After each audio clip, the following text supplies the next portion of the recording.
This is Tim Bryce with my column titled, Who Really Assumes Risk? Not long ago, I was meeting with some software developers from a small company who expressed their concern about the risk involved for the project they were working on.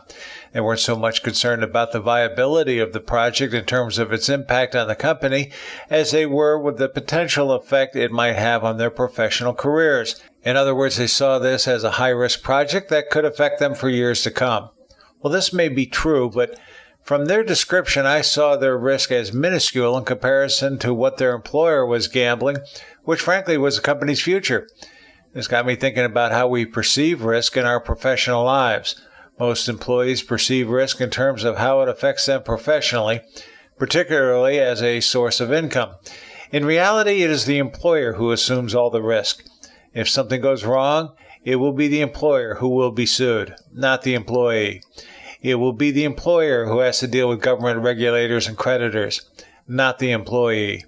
It will be the employer who loses financially and faces bankruptcy, not the employee. In fact, most employees do not appreciate the risk required to simply open the company's doors for business. Their life is rather simple as compared to the business owner who agonizes over the company's survival. Risk is not for everyone. It is for those entrepreneurial spirits who are not afraid of taking a gamble, who recognizes both the risk and rewards for taking it. And true risk requires a type A personality, which we've discussed in the past, who knows how to study variables, calculate odds and return on investment, and is willing to assume the responsibility for taking it.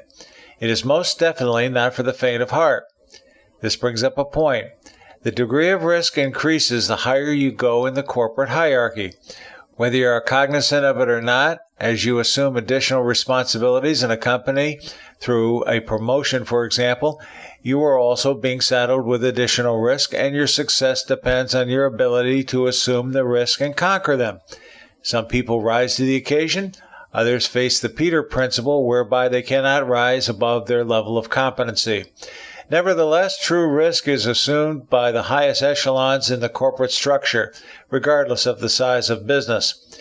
And it is this sense of risk that greatly influences our style of management. We should also understand the difference between taking a risk and being rash in judgment. The two are not synonymous. I always exemplify it by using a game of craps as found in a casino. The rash person simply throws his wager on the table without thinking, but the person who studies the game and knows the odds before he places a bet is the one taking the calculated risk.